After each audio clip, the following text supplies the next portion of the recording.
my channel. I hope you all are doing good. So in this video we will be talking about the next part of 2020 paper of KSET. हम जो KSET का paper कर रहे थे, general paper 1 solve कर रहे थे, तो 1 to 25 हमारे लास्ट वीडियो में हमने कवर कर लिया है. अगर आपने नहीं देखा है वो वीडियो तो प्लीज़ उसको भी चेक कीजिएगा. 1 to 25 क्वेश्चंस आपको वहाँ दिख जाएंगे.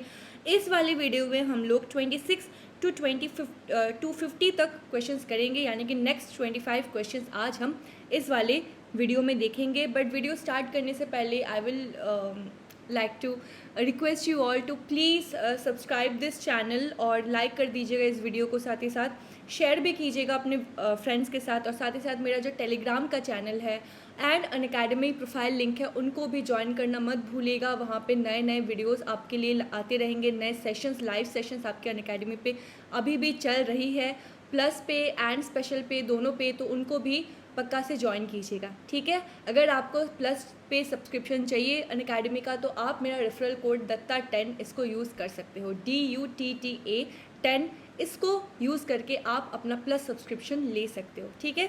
सो now let's move on to the questions. So ये था क्वेश्चन सेट हमारा, राइट. सो 25 तक हमने कर लिया था. We will proceed from 26th question. तो देख लेते हैं फर्स्ट क्वेश्चन क्या है. मैं थोड़ा जूम कर देती हूँ आप लोगों के लिए. यस.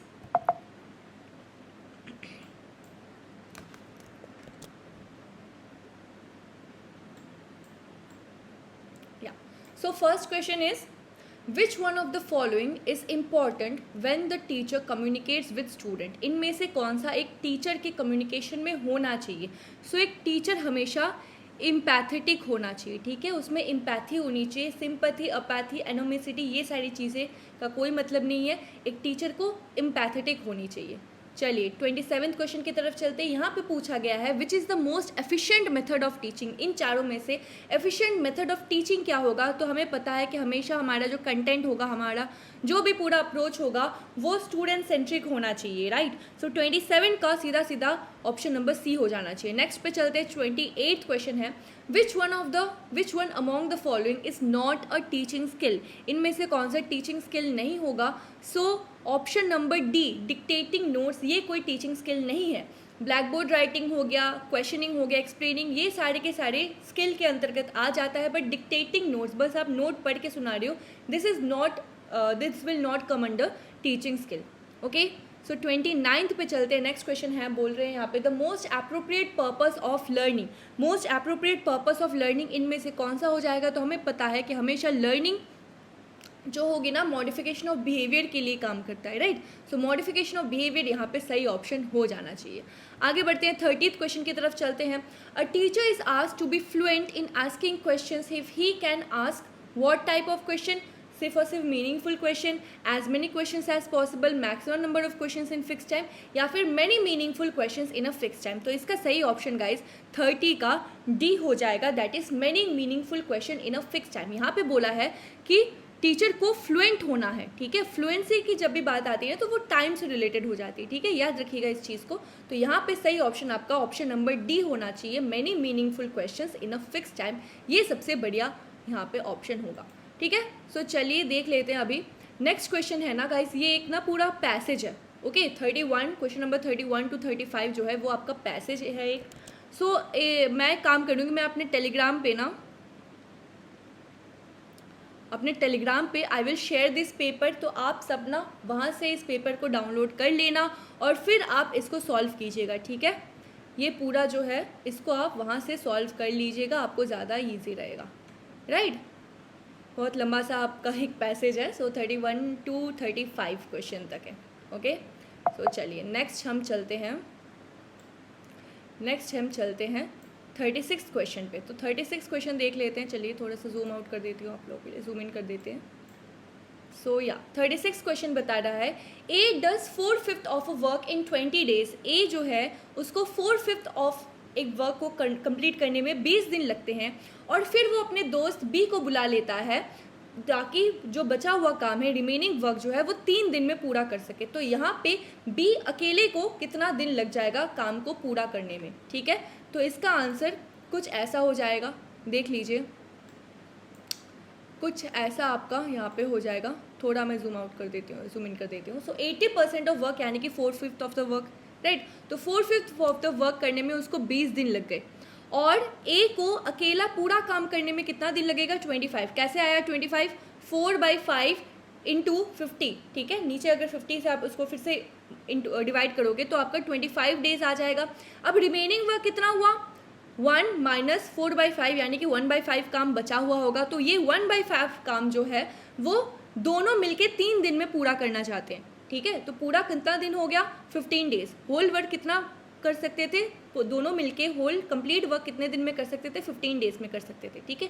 ए पूरा कितने में करता था? ए पूरा 25 डेज में कर सकता था, दोनों मिलके 15 डेज में कर सकते हैं, राइट। तो ये टोटल वर्क कितना होगा गाइस? ये 3 इंटू 15 जो है, ये टोटल वर्क जो होगा वो 75 होगा। ओके, सो ए अकेला एफिशिएंसी कितनी थी उसकी? 25 थी, और दोनों मिलके 15 था, राइट। तो माइनस करोगे दोनों, अगर 5 माइनस 3 डिवाइडेड बाई 75 करोगे तो ये आ जाएगा अराउंड 75/2, दैट इज 37.5 या फिर 37 होल 1/2 डेज। तो यहाँ पे सही ऑप्शन आपका हो जाएगा ऑप्शन नंबर सी, ठीक है। इसको खुद सॉल्व करके कोशिश कीजिएगा, वेरी वेरी इजी क्वेश्चन है। चलिए आगे बढ़ते हैं गाइस। नेक्स्ट क्वेश्चन एक सीरीज़ है, न्यूमेरिकल सीरीज़ है। ऐसे क्वेश्चन आपको बहुत दिख जाएंगे नेट पे। तो कंप्लीट सीरीज़ आपको करना है, इसके बाद कौन सा आएगा कंटिन्यूअस में वो आपको पता लगाना है, ठीक है। तो देखिए यहाँ पे एक पैटर्न कैसा दिख रहा है, एक पैटर्न दिख रहा होगा यहाँ पे। तो पैटर्न कैसा हो रहा है गाइज? ये दोनों के बीच में ना कैसा रिलेशन है? इंटू 3 का। अगर आप 125 इंटू 3 करोगे तो आपको 375 मिलेगा। अब इन दोनों में क्या रिलेशन है?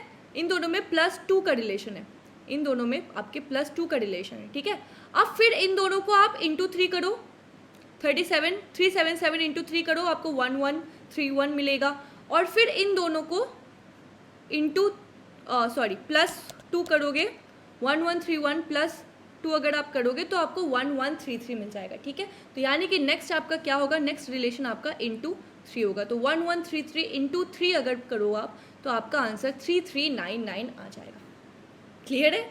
आगे बढ़ते हैं। चलिए, ये क्वेश्चन है आपका एक लेटर सीरीज क्वेश्चन है बेसिकली। सो रिजेक्शन को अगर आप SGMIHZPWW अगर होता है तो मैकेनिक को आप कैसे कोड करोगे, ठीक है। तो आप देख सकते हो यहाँ पे पैटर्न कैसा बन रहा है। आर के इमीडिएट नेक्स्ट है एस, ई के एक गैप छोड़ के जी है, जे से 2 गैप छोड़ के एम है, ई से 3 गैप छोड़ के आई है। तो ऐसा ग्रेजुअली बढ़ता जाएगा। सो मैकेनिक में भी सेम थिंग होगी। एम के इमीडिएट बाद कौन है? एन है, राइट। नेक्स्ट है ई, ई के इमीडिएट बाद में कौन है? ई के इमीडिएट बाद में है जी, उसके बाद एफ। तो सही आंसर यहाँ पे बी होगा, ठीक है। इसको खुद ट्राई कीजिएगा, आपका ऑप्शन यहाँ पे बी आना चाहिए, 38 का बी हो जाएगा। चलिए नेक्स्ट क्वेश्चन की तरफ चलते हैं। 39th क्वेश्चन क्या है ये देख लेते हैं। If a boy walks from his house at 4 kilometre per hour, he reaches school 10 minutes early. अगर एक बच्चा जो है वो अपने स्कूल से लेके 4 किलोमीटर पर आवर की डिस्टेंस स्पीड से अपने स्कूल की तरफ चलता है तो उसको 10 मिनट ना पहले पहुंच जाता है स्कूल। और अगर वो 3 किलोमीटर पर आवर की स्पीड पे चले तो वो 10 मिनट लेट पहुंचता है। तो एग्जैक्ट डिस्टेंस कितना होगा ये आपको पता लगाना है, ठीक है। तो एग्जैक्ट डिस्टेंस हम ऐसे पता लगा सकते हैं, देख लीजिए। सो डिस्टेंस को हम x मान लेते हैं, x kilometre, let the distance be x kilometre. अब डिफरेंस इन टाइमिंग क्या कितनी है? 20 मिनट का डिफरेंस है, राइट। सो 20 मिनट यानी कि 1/3 ऑफ एन आवर। एक आवर में कितने मिनट होते हैं? 60 मिनट होते हैं। तो 20 मिनट क्या होगा? 1/3 ऑफ एन आवर होगा। तो x - 3 - x by 4 होगा। x/3 - x/4 अगर आप करोगे तो 1/3 मिलेगा। यानी कि इसको आप अगर सॉल्व करोगे तो 4 किलोमीटर का आंसर आपका आ जाना चाहिए। तो this should be the correct option, option number B यहाँ पे आपका सही हो जाएगा। क्लियर है? आगे बढ़ते हैं। चलिए, ये क्वेश्चन अगेन बहुत बहुत सिंपल क्वेश्चन है। ये क्वेश्चन मैं आप लोगों को होमवर्क में देती हूँ, ठीक है। ये क्वेश्चन आप मुझे कमेंट सेक्शन में कमेंट करके बताओगे कि आपका आंसर क्या है। थोड़ा क्वेश्चन मैं समझा देती हूँ आपको। बोला है ए और बी के मनी में रेशियो कितना है? 4:5 है। बी और सी में रेशियो कितना है? 2:3 है। तो अगर ए के पास 800 रुपीज़ है तो टोटल ए, बी एंड सी के पास कितना अमाउंट है ये आपको पता लगाना है, ठीक है। तो इसका आंसर आप मुझे कमेंट सेक्शन में बताओगे, ठीक है। और क्वेश्चन आपको अगर फिर से देखना है तो आप मेरा टेलीग्राम चैनल है उसको फॉलो कर सकते हो, वहाँ पे मैं ये पूरा पेपर आपको शेयर कर दूँगी, ऑलराइट, चलिए आगे बढ़ते हैं गाइस, नेक्स्ट क्वेश्चन की तरफ चलते हैं। नेक्स्ट क्वेश्चन की तरफ चलते हैं। क्वेश्चन नंबर 41 टू 45, यहाँ पे आप देख सकते हो, एक थोड़ा सा जूम आउट कर देती हूँ। हाँ, यहाँ पे एक टेबल दिख रहा है आपको। क्या क्या है टेबल में? एक कंपैरेटिव टेबल है। 5 स्टेजेस ऑफ ब्रेस्ट कैंसर बताया गया है, 0, 1, 2, 3 एंड 4, ठीक है, टोटल 5 है। Distribution in USA and distribution in India, इन दोनों के बीच में कंपैरेटिव एक टेबल दिया हुआ है। और बोला है total number of cancer cases in female excluding melanoma in 2012 in India कितने हैं? 537452, इतने हैं, ठीक है। तो अब चलिए आप क्वेश्चन देखते हो। तो ऐसे क्वेश्चन है ना कि आपको पेन पेपर की जरूरत भी नहीं है, ठीक है। फर्स्ट क्वेश्चन पढ़िए। 41 क्वेश्चन है, what percentage of breast cancer cases in India present with stage 3 and 4 disease, ठीक है। तो दोनों को प्लस कर दो। स्टेज 3 कितना है? 52 एंड स्टेज 4 कितना है? 24, राइट। तो दोनों को प्लस करोगे तो आंसर आएगा आपका 76%। इतना सिंपल क्वेश्चन है। तो 41 का बी आपका आंसर सही होगा। नेक्स्ट क्वेश्चन पे चलते हैं। 42 में क्या बोला है? What is the ratio of number of patients who present with stage 3 and 4 disease in USA to the number of patient presenting with stage 0, 1 and 2। तो ये आपका यूएसए वाला पार्ट देखना है, कॉलम देखना है और यहाँ पे आपको कंपेयर करना है, ठीक है। तो पहले 3 और 4 वाला देख लेते हैं। चलिए 3 और 4 में है आपका 6 + 4 यानी कि आपके 10 हो गए, ठीक है। लिख देते हैं 10 यहाँ पे। सो 10 है। डिवाइडेड बोला है 0, 1, 2। तो 0, 1, 2 कितना होगा? 16 + 40 + 34। इसको प्लस करोगे तो अराउंड आपको 90 आएगा, ओके। तो इसको आप सॉल्व कीजिए, आंसर आ गया 1:9, ठीक है, क्लियर है। चलिए आगे बढ़ते हैं। नेक्स्ट क्वेश्चन में बोला है, if breast cancer constitute 27% of all cancer cases in female in India in 2012, what is the number of breast cancer cases to nearest round figure? इसका आंसर कैसे लगाओगे गाइस? 27% बोला है, तो 27% आप पहले लिख लो। 27 डिवाइडेड बाई 100, ये 27% हो गया। कितने का निकालना है आपको? टोटल नंबर कितना था यहाँ पे? 537452। यहाँ पे वो नंबर पुट कीजिएगा, मैं यहाँ पे x लिख देती हूँ। वो नंबर आप पुट करोगे तो आपका सॉल्व करने से आंसर अराउंड आ जाएगा यहाँ पे 141,145,112, ठीक है। ये आपका सही आंसर आ जाना चाहिए। आप इसको पॉज करके खुद सॉल्व कीजिएगा, ठीक है, विदाउट कैलकुलेटर, ओके। चलिए आगे बढ़ते हैं। 44 क्वेश्चन में चलेगा। अब 43 अगर आपको समझ आ गया ना तो 44 भी आपसे बन ही जाएगा, ठीक है। तो 44 का होमवर्क मैं आपको देती हूँ। अगेन 2 क्वेश्चन मैंने होमवर्क में डाले हैं, दोनों आप खुद से सॉल्व कीजिएगा, ओके। सो 44 का आंसर आप मुझे कमेंट सेक्शन में बताओगे। I will wait for your answers. चलिए नेक्स्ट क्वेश्चन पे चलते हैं।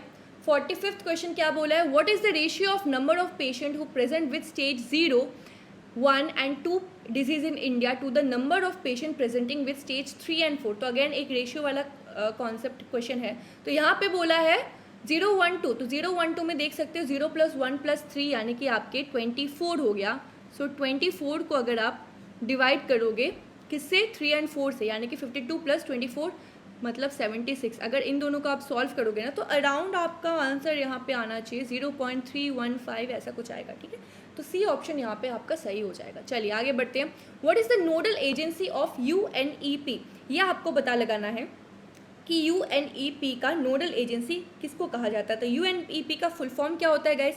UNEP का फुल फॉर्म आप लिख लो, यूनाइटेड नेशंस एनवायरनमेंट प्रोग्राम, ठीक है। UNEP का फुल फॉर्म जो होता है वो होता है यूनाइटेड नेशंस एनवायरनमेंट प्रोग्राम। ये बना था, it was established in 1972, okay. UNEP होता है United Nations Environment Programme and ये बना था आपके 1972 में। और इसका नोडल एजेंसी जो है वो है आपका ऑप्शन नंबर सी, यानी कि ministry of environment, forest and climate change, okay. MOEFCC का फुल फॉर्म क्या है? Ministry of environment, forest and climate change, okay. चलिए आगे बढ़ते हैं फिर 47 क्वेश्चन पे चलते हैं। ये क्वेश्चन वेरी वेरी इंपॉर्टेंट है गाइस। ऐसे क्वेश्चन बहुत ज़्यादा बन जाते हैं आपके पेपर 1 से रिलेटेड नेट में। सो वाइल्ड लाइफ प्रोटेक्शन एक्ट कब आया था गाइस? केम इनटू फोर्स बताना है आपको। तो ये आया था 1972, इन द ईयर 1972 में आया था wildlife protection act, alright. चलिए आगे बढ़ते हैं। What is the headquarters of zoological अच्छा, where is the headquarters of zoological society in India present, ये आपको बताना है। तो जूलॉजिकल सोसाइटी ऑफ इंडिया कहाँ प्रेजेंट है, ये आपका प्रेजेंट है कोलकाता में। Okay, zoological society of India is present in Kolkata.